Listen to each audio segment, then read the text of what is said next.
North America and Bent Tree. We originally started this as a conference that was going to take place in Virginia. It didn't happen. So we're doing it virtually.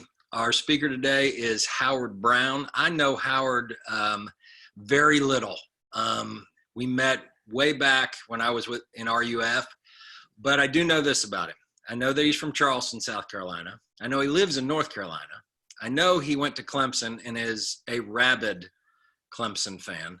I know that he has been married for going on 23 or maybe 24 years. He has 2 children, 2 sons, Harrison and Clark. But the thing I know most about him is that he is a man of deep humility, because he is speaking to us in the midst of this awful stuff that is in the news about the young man in Georgia who was shot down for whatever reason. It doesn't matter. And it takes a tremendous amount of humility to say, man, why am I even messing with these white people? Why am I even messing with the PCA anymore? Why isn't there outrage across the board?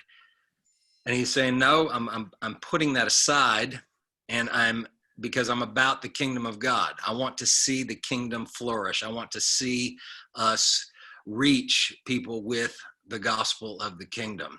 And so I applaud him.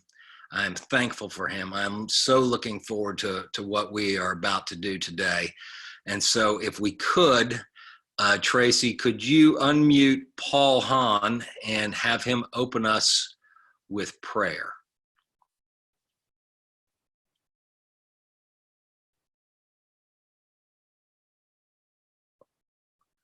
Could somebody unmute Paul Hahn?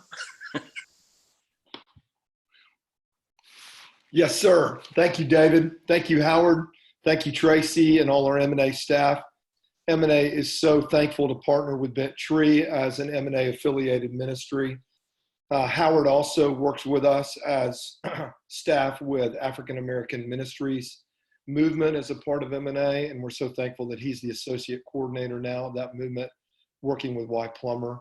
And Howard, we're really looking forward to what the Lord has to share through you, to fire us with the gospel and have us share the gospel as broken people in broken spaces to other broken people. So let's pray together. Father, thank you for this time. We're so grateful for, Lord, in the middle of a pandemic like this, in the middle of over 30 million people losing their jobs in this country alone, in the middle of millions and millions globally being struck by this virus. Lord, not to mention all the other brokennesses that we're surrounded by, including the brokenness of racism and oppression. Lord, into that space you come. Thank you, risen Christ, that you came after your resurrection constantly to broken people in broken places, to Mary in her sadness, to Peter in his shame, to the 7 out on the lake fishing and their wandering and their drifting, to Thomas and his doubts, to the disciples on Easter night and their fears locked up in the upper room. Would you come to us now, risen Christ, and minister to us, breathe afresh your spirit, your peace, your good news to us through Howard's teaching. And Lord, would you equip us, even as you did those first disciples on the backside of Easter, to begin to move out and to go and to share the good news in word and in deed with the whole flow of their lives. We're thankful for Howard, his ministry among us. Bless him now. Bless us as we receive your grace. And Lord, may many come to faith because we've been together in this time. May justice and mercy flow and run in this world because we've been together in this time. And we ask this, Jesus, for your name's sake. Amen. Amen. One other housekeeping thing, Howard, before you start. Everybody needs to turn off their video. We've got your audio turned off, but turn off your video and you can turn it on when you're broken out into your small groups. Thank you.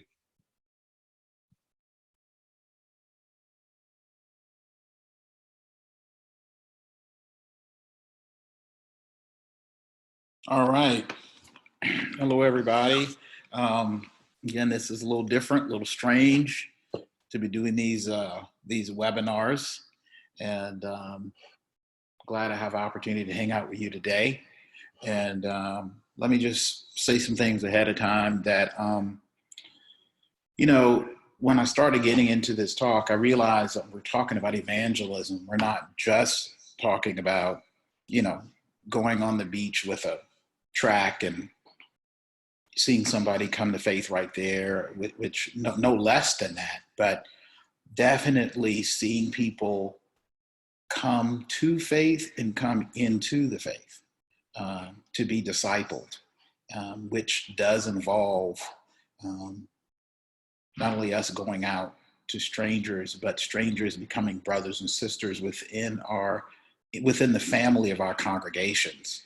So it's the whole process of planting churches, and then churches reaching out to people and having people within our churches go out to share the good news with their neighbors, that they can be brought in, baptized, discipled, taught, and sent back out. So that whole process is what I am engaging in. That whole process is what we'll be looking at. The other piece that I have to be clear about is, when I put my title down, Multiethnic C, I realized that some of the things I'm saying, they can't be an exhaustive application to every ethnic group, to every culture. They can't even be an exhaustive application for people of different ethnic groups reaching out to different folk and different cultures. So I don't want to come off saying this is how you do it and this person has to do it. And I'm learning and finding new ways as I meet new people from different parts of the country, from different countries, about how this works for them. So I am speaking from my experience as an African American Gen Xer from the Southeast, who is in the PCA. What I think could be helpful for us. So I just wanted to make that clear. It's because it's so easy, especially when you're a person of color, for someone to say, oh, this person is speaking for all Black people, right? And to all Black people, or to all folks, all ethnic groups that are not white. And I just want to make clear that that is not the case. And so just want you to sort of sort of hear that is the perspective I'm coming from. So let's get started with this. Let's see if I can get my own computer to work here. I want you to know that this evangelism, as we talk about reaching cross-culturally, I'll refer to it that way, it's all about a story of fishing. And I had an opportunity to go on a fishing trip, and some friends of ours had a house right on the beach, as you can see, in the low country down in Beaufort County at Fripp Island. And it was like this most of the time. Wasn't a lot of people out there. And this is me looking very serious, because I went down there with a vision to conquer through surf fishing, right? I felt God was calling me to more, to go down there, to catch the biggest fish in the sea. And I just wanted to do it. But I want you to know that the sea won, right? Like, it beat me, right? Like, I wasn't the only one quarantined and safe. The fish were quarantined and safe too for me. And it taught me a lot, though. God kind of, I said this in, I think, a video I did, like, God did a little bait and switch on me, where he baited me down there to catch fish, and I ended up getting a lesson in evangelism and reaching people. And it taught me a lot that I'm going to share an allegory with you, and metaphor with you. And as a pastor of a cross-ethnic and cultural church, what happened to me and what I see in my fishing story, it parallels my ministry and its outreach in so many points. And so even though you may not be interested in fishing or ever been fishing, I hope that you would just let the metaphor carry you, especially considering that Jesus used fishermen and their lives and their story as fishermen to instruct and lead them into difficult and faith-dependent ministry and outreach. And so this is going to be our passage for the day, our primary passage. And it says this: on one occasion, while the crowd was pressing into him, from Luke 5, in on him to hear the word of, okay, that's my picture is blocking. To hear the word of God, he was standing by the lake of Gennesaret, and he saw two boats by the lake, but the fishermen had gone out of them, and they were washing their nets. Getting into one of the boats, which was Simon's, he asked him to put out a little from the land, and he sat down and taught the people from the boat. And when he had finished speaking, he said to Simon, "Put out into the deep and let down your nets for a catch." And Simon said, "Master, we have toiled all night and took nothing, but at your word I will let down the nets." And when they had done this, they enclosed a large number of fish, and their nets were breaking. They signaled to their partners in the other boat to come and help them, and they came and filled both the boats, so that they began to sink.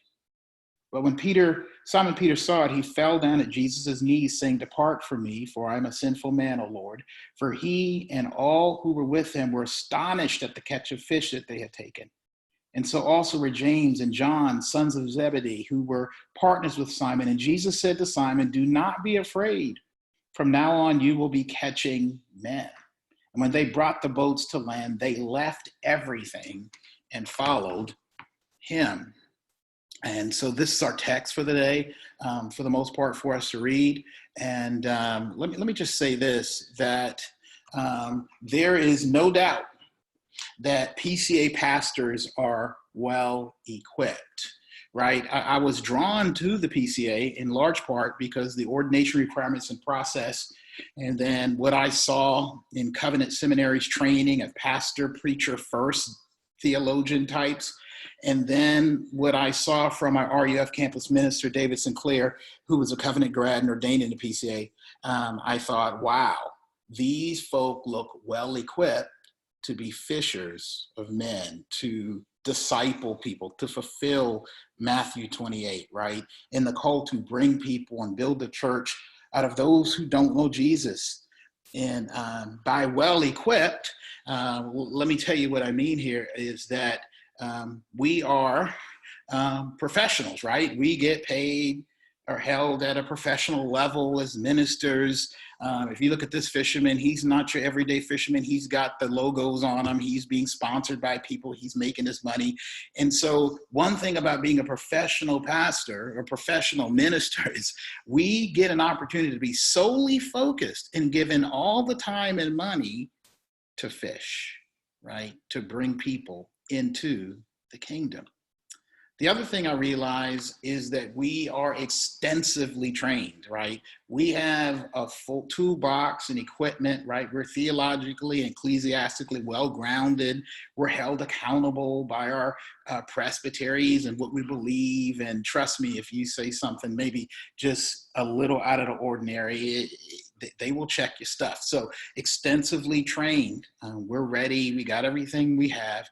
And here's another thing that's real interesting. I realized I looked at this reel here. It is a fishing reel, and it's like $4,000. It's the most expensive fishing reel. And I think PCA pastors have the gold standard, right, of seminary education. It takes lots of personal time, takes lots of money for those of us who went through 4 years or 3 or 4 years of seminary, lots of effort and struggle. People quit their jobs, struggle to get to this place to minister.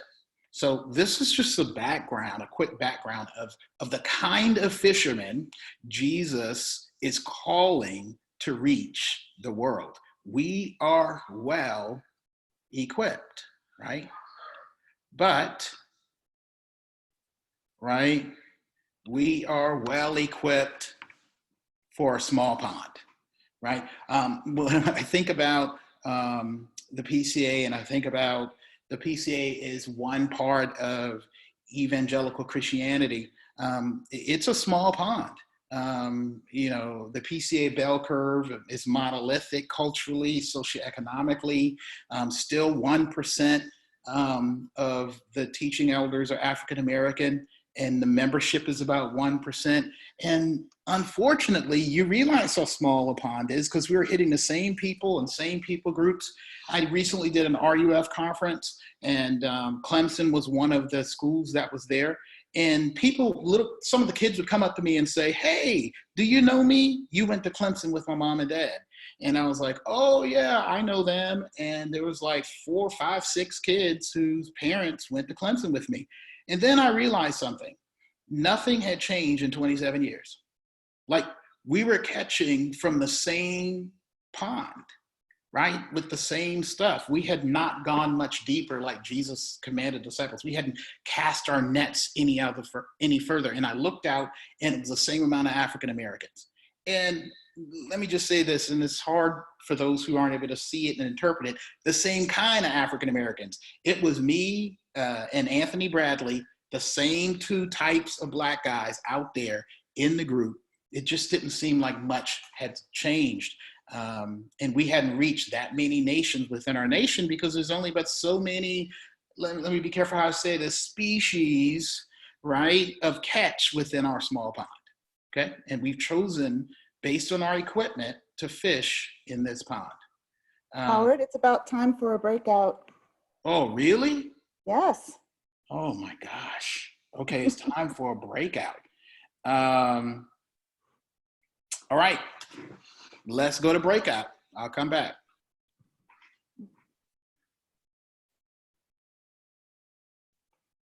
Okay. Tracy should be sending people in.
All right. It doesn't look like we're doing the spotlight view anymore because I still see people. All right. Can I just? All right. Great. Great. Great. We're good. We're good. We good.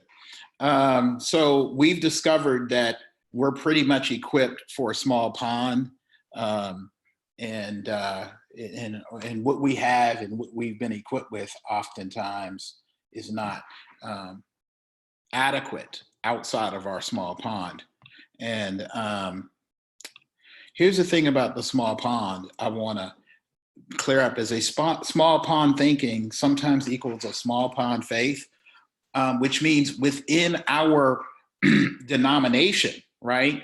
And where we minister, we are good at it. We're good at our depth, right? And in our, what I want to describe is what people call a place where you catch a lot of fish that nobody knows about, your honey hole, right? We often have big returns from our small pond thinking. We're the denomination that reaches affluent people groups. So even if we don't reach outside of our pond feeds us. And we are affirmed by our success and lack of suffering in reaching just our pond. And it's almost like we don't have to believe for anything bigger. We can stay at our pond and exist for the next 20, 30 years. That's how we feel right now. And unfortunately, when you have a small pond thinking and only catch your stuff or the people you can reach, our pond and our methods become the center. We think that the rest of the world needs to come into our pond or be introduced or into our area to be reached. This can and should, and we believe this, what we do can and should work anywhere and for everyone because we're pretty successful. And we feel comfortable, content, and safe. And there are, in our pond, there are less, again, being careful with this word, just metaphorically, species, and our challenges are familiar. And so oftentimes we're content making big catches and making our catches making us feel big in our small pond.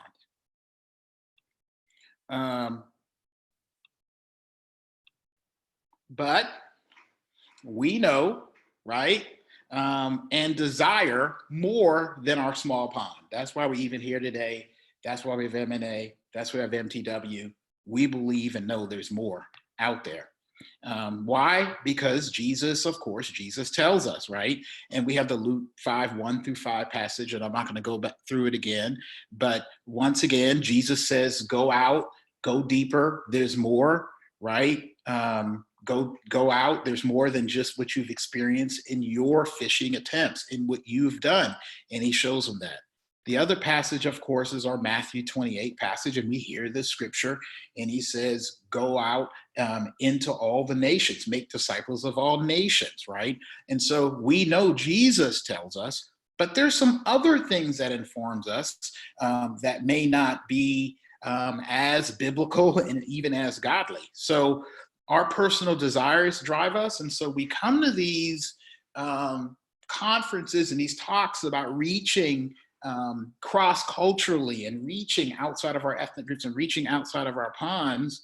And it reminds me of, you know, the basic understanding behind Herman Melville's Moby Dick, right? We all have this, some of us have this white whale that we are going after and having our faith to work to reach others. And that may be, right, our white whale. We want what the PCA product is to actually work. We want to see it reach people. We want to affirm our place in the evangelical world, right? So our small pond success makes us hungry for more. Multi-ethnicity is now the new marker of success. Multi-ethnicity sometimes can affirm God's power and presence in our ministry and life. And we start to believe this thinking that they need me, or multi-ethnicity becomes sort of this ecclesiastical Epcot Center or safari or adventure, like the next thing we need to go after, where the world must be conquered, curated, and culturated by our great theological context, right? Some of us feel it's the next thing for me to do. Oh, I've been successful reaching young singles or young couples with families. Now let's go after the multi-ethnic folk, right? Let's bring them in. And some of us have to satiate our desire for broader relationships, right? We want Black friends, we want Black neighbors. And finally, and unfortunately, sometimes we feel that we're called to rule, right? That we have to find a way to run things. And then the second part of our desire is to drive us, and this is another great book by Steinbeck, The Old Man and the Sea. And just like the old man with his catch, we are seeking to protect and justify our denomination and church to ourselves and the world. And the old man is fighting off sharks after getting his catching this huge fish that he feels he's justified in having, right? It is the reward of his efforts. And so sometimes we want to do cross-cultural outreach because we're like the guardians of the Black members and friends that we have against others. And so we want to create this culture for them. We have something to prove to ourselves about our hearts, right? I'm not racist. I'm not prejudiced, right? I'm a good person. I want to reach the world. And we want to make good on our diverse relationships from the past. And I'll get into that when I talk about how nostalgia can fool us. But, I was on a football team and my best friend was Black in elementary school, right? And we want to protect that by going after the world. And then we want to fix the past and our present prejudice and pride. And so, again, we go out fishing and we're holding on to this morality, and we want to reach others to affirm and strengthen that moral thought that we can fix the past, right? We want to deal with the prejudice and pride that's going on. So these are some things that does make us want to leave our pond oftentimes and go out to do more. And this is what we will discover, right? We'll discover, and when I say we, I'm included. I'm a PCA pastor and church planner, right? That we are ill-equipped for broader ministry. We are fishing according to sometimes vision marketing schemes, and we are fishing according to nostalgia. We are ill-equipped for broader ministry. So back to the story, right? On the left is a picture of a dock. That's what I grew up with, right? I grew up in a low country. My neighborhood was on a marsh area, and I went to a little dock and I went crabbing and did a tiny bit of fishing, right? And then what I wanted to do this past week was the guy on the left, to go out in the sea, conquer it, and do a lot of fishing. But I realized when I got out there, the equipment's not the same at all. What it takes to catch the crabs on, Howard, sorry to interrupt, but you're not screen sharing. Oh, let me do that. Sorry. Thank you for letting me know. Sure.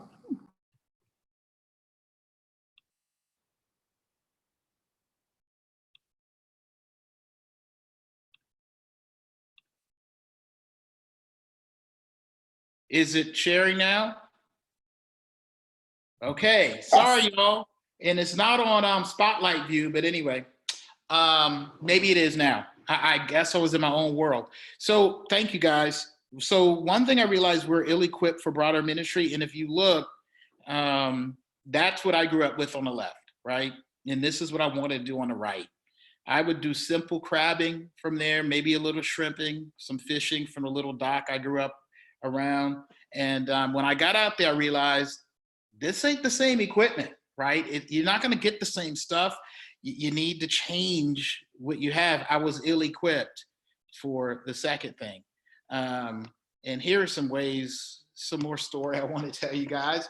So in that top left corner, that's a crabbing net, right? You just take that thing out, you put a chicken neck in there, you tie it on the bottom, and you drop it down, and crabs go in there as high tide's coming in, and you pull it up, you're ready to go. Then I moved on up to the guy on the pipe there, sitting on the drainage pipe, to a cane pole. and I would catch lots of fish on that cane pole. And then I realized I had to upgrade to what we see on the right there, which is the shore rod. And I want you to recognize that let's not even talk about skill. Let's not even talk about bait right now. Let's just talk about the structure of each one of these things. I want us to see that the way we do ministry, there is a cultural structure and commitment to what we're equipped with that's more than theology, right?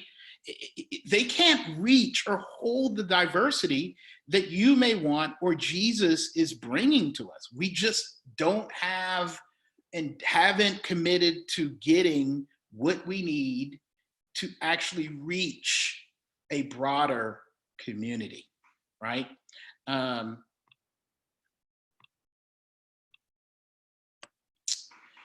And we realize that this call to reach the nations, right? And fulfill what God is calling us to, that it will break our equipment, right? We will notice our inability experientially. I mean, let me tell you, as a fisherman, there is nothing worse and more demoralizing than to go out there, plan, bring your expertise, go to your place, go to your space, and those things don't fail you. Your seminary education doesn't seem to fail you, not even your plan or desire, but your stuff breaks, right? And you're kind of helpless because you realize that the PCA or whatever church or ministry you've built, like Jesus' disciples discovered, it can't hold all the people that he may be calling in or having you to reach. I mean, look at this in verse 6 here. It says, and when they did what Jesus said, they enclosed a large number of fish, and their nets were breaking, right? And they signaled they needed help from people. And then it says, their boats began to sink, right? Like, this is what happens to our ministries when we get out there and say, we want to reach across cross-cultural lines. And I've experienced in our own church, we just don't have what it takes structurally. Sometimes our theology, we don't have what it takes to hold it all in. We're not well equipped enough to reach it. And when we go to reach, our structures break, right? Jesus causes our stuff to be swamped with diversity. And so that's one thing we're not well equipped. And I'm trying to get through to make sure we get to the end of this section. But sometimes we are fishing according to vision marketing. And I want to show you these two guys. These are two of my heroes. This is Matt of Bama Beach Bum and Brandon of Hey Skipper. They are YouTube fishermen. They have fishing shows on YouTube and they've become my fishing idols. And they've marketed and modeled fishing success as being normal, regular, and in reach for anyone and any regular person. And I followed everything they said to do. I even went out and got the right bait. I went out there and I had no success like they've had. And I realized that some of us are doing it because, or seeking to do this multicultural or cross-cultural evangelism because it is the market thing to do. But wanting to do the market thing to do is still not being equipped or able to actually do it, okay? And this final one, we are fishing according to nostalgia. This was a hard one for me because like the kid in the picture, I grew up going fishing, right? Again, I grew up in the low country. I even grew up around the surf and around the beach. I ate all the fish that I could possibly catch. And I imagined or somehow believed that I could easily adjust and do it, right? Because I was familiar with it. I lived in the nostalgia of being a person who lived near the shore. And I hear it all the time, right?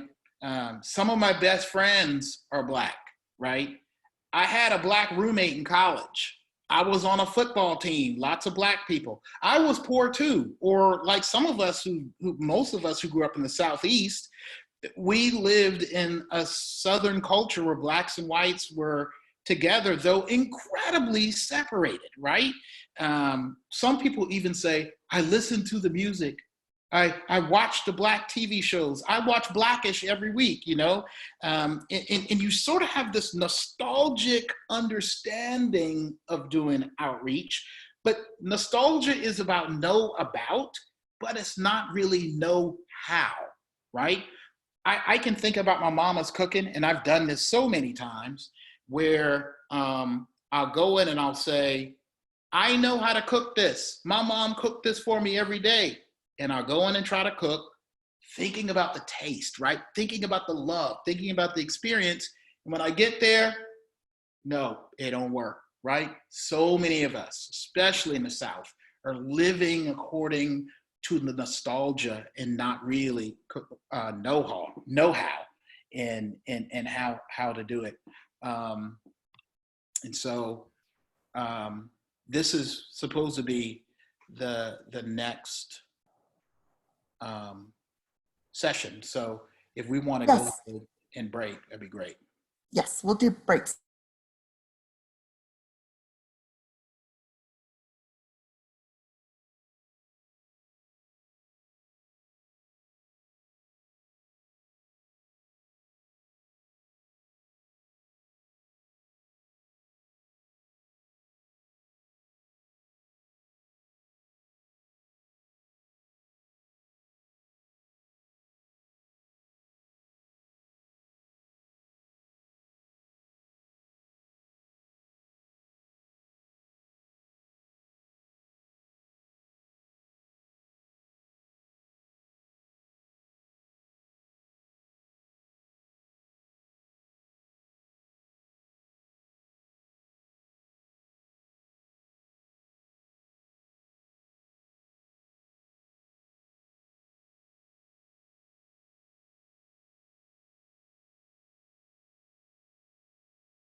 Give me a thumbs up if you can see my screen.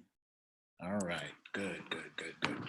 So, all right. What's real interesting that we see in this story in Luke, and what I've experienced in seeking to reach cross-culturally as a Black man out, right? In a denomination that's predominantly white, is that out, right? So there's different levels of reaching out. Is Jesus delivers more than we can handle when we do outreach cross-culturally. And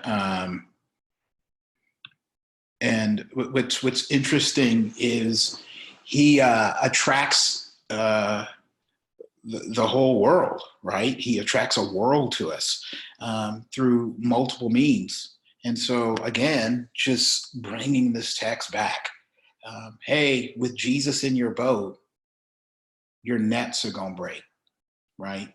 With Jesus in your boat and drawing people and using you to reach people, your boats are almost gonna sink. And so feeling like it's too much is about right when it comes to reaching cross-culturally to in this world.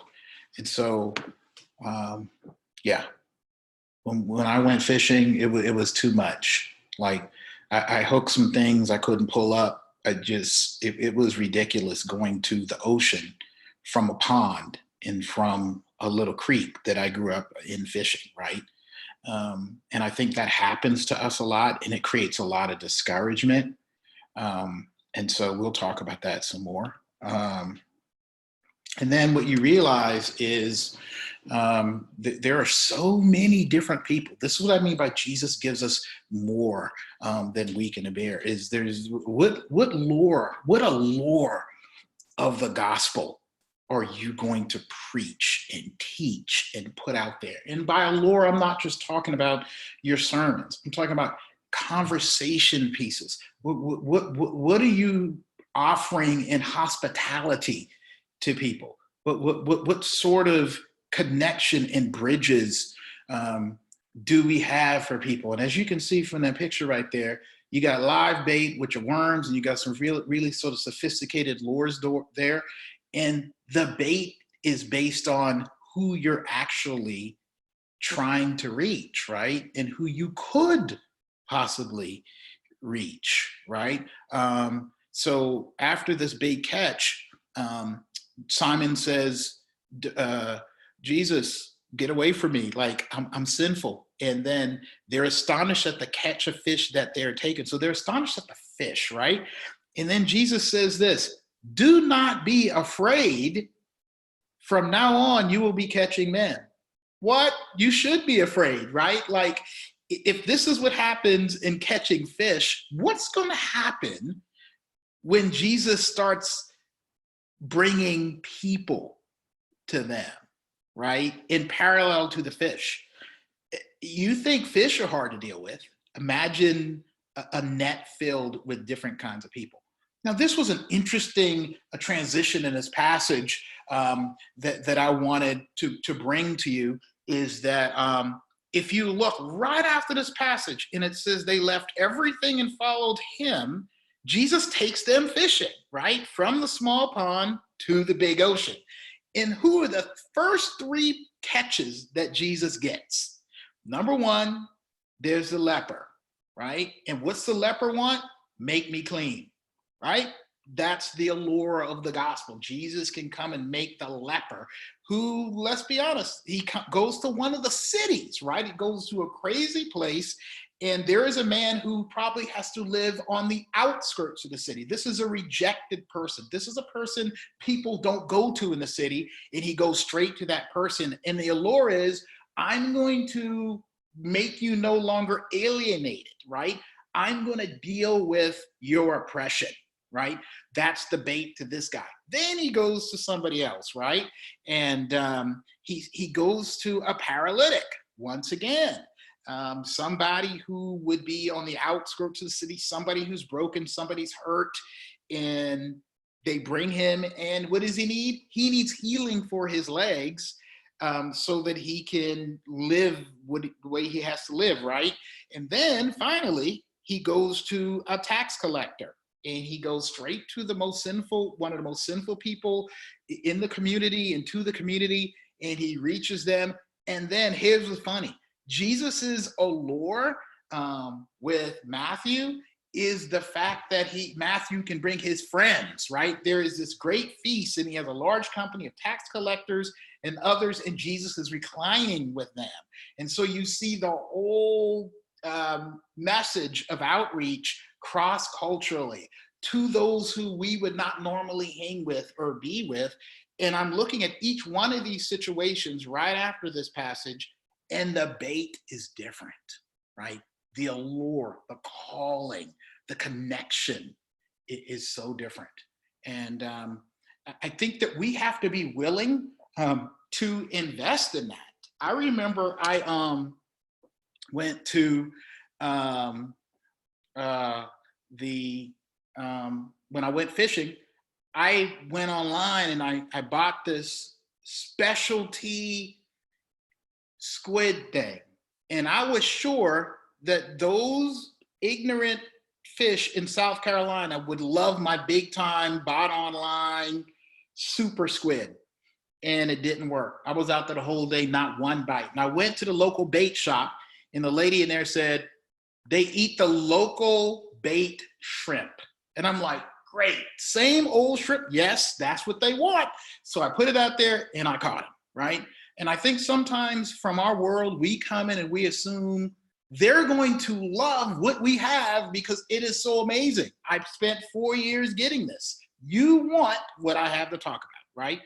And then it's even worse than that. We think what we like and we want to use, and what our conversation piece is the thing that others are going to want, right?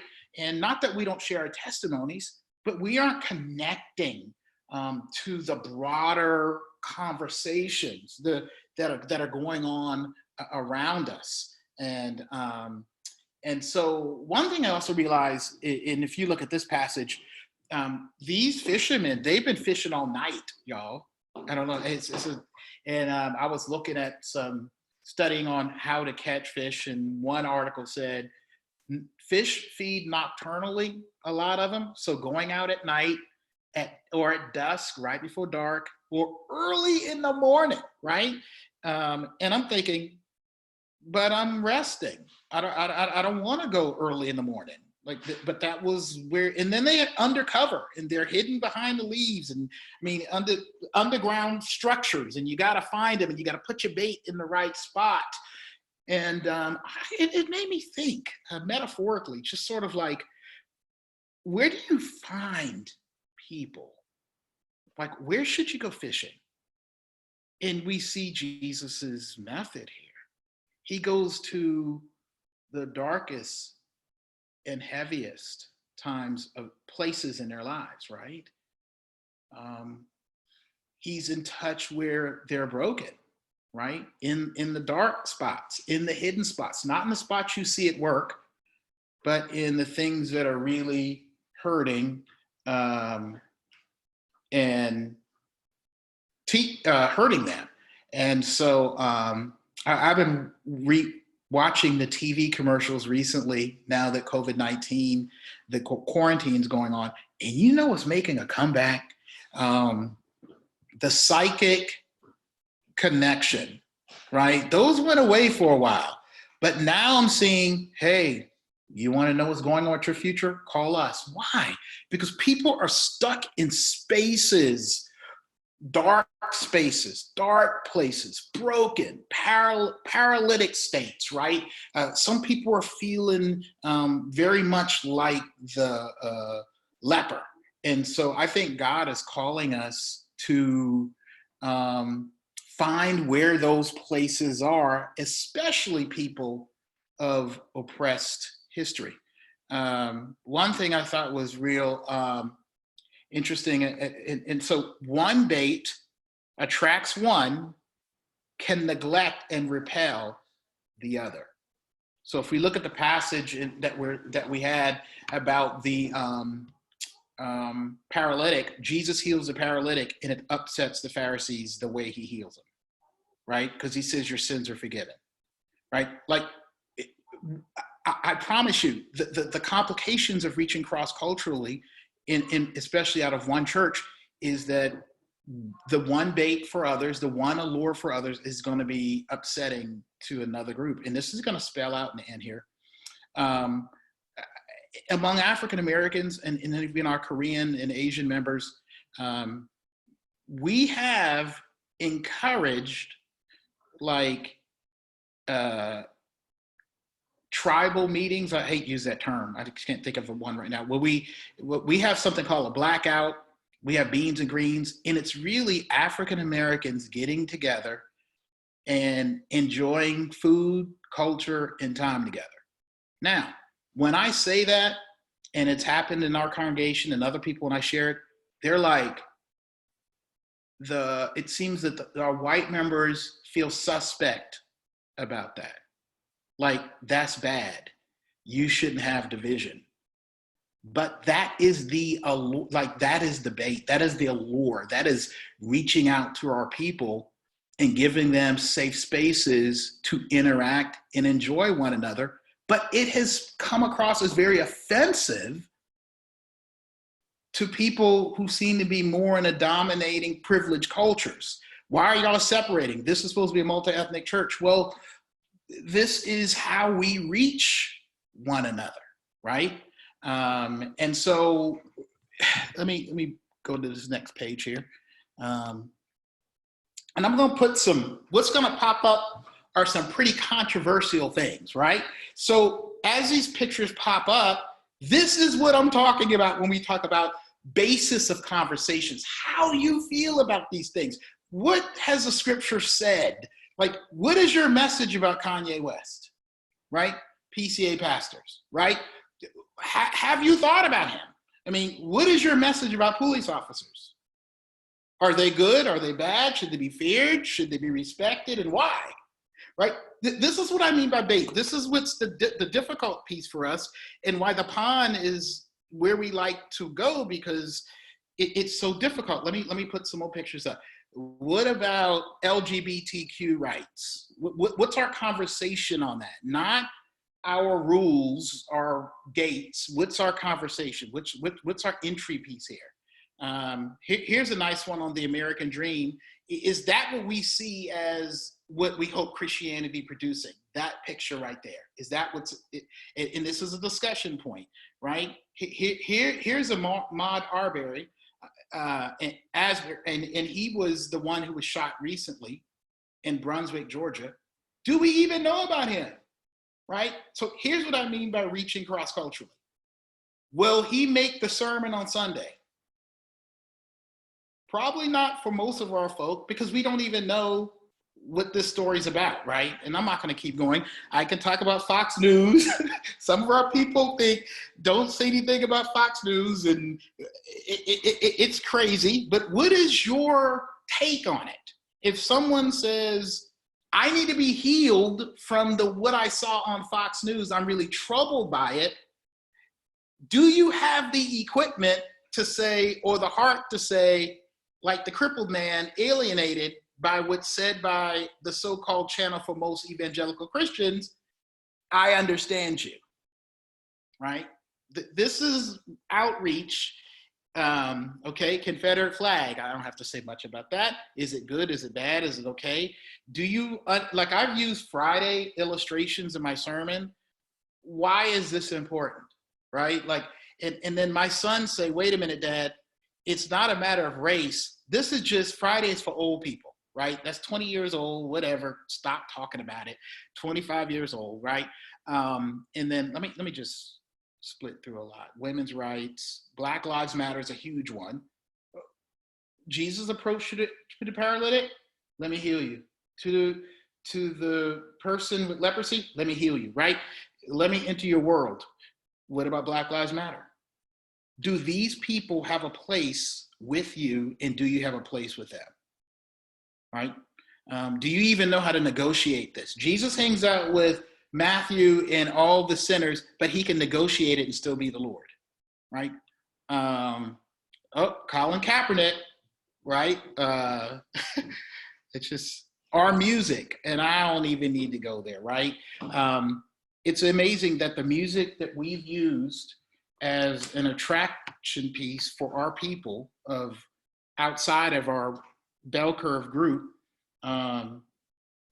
some people have defended it, come against it by saying, theologically, it ain't right, right? And I've heard that so many times when it's really a cultural thing. Okay. Wow. Well, I got 30 seconds. That ain't gonna work. I didn't think I had that much information. All right. So I'm just gonna all right, I'm gonna have to say this one real quick. There's Cookie from Empire show down there. And that's a character Cookie. And one thing I want y'all to think about is, have you thought about the conversation around the African-American woman, right? Issues of beauty, acceptance, fear, right? Are we ready for that discussion? These are just places I want us to see. I'm not going to be able to get into the shark illustration, but I will let you know, I went fishing and I did catch this bonnet head shark. I was so excited. It was a big catch. Like, I was just, wow. And let me tell you what happened when I caught him. He tangled up my other line. So he was just being who he was, and I caught him, and he went into my other line that was out fishing for other different fish, and it tangled it up. And it stopped me for about 30 minutes to an hour to just detangle this, right?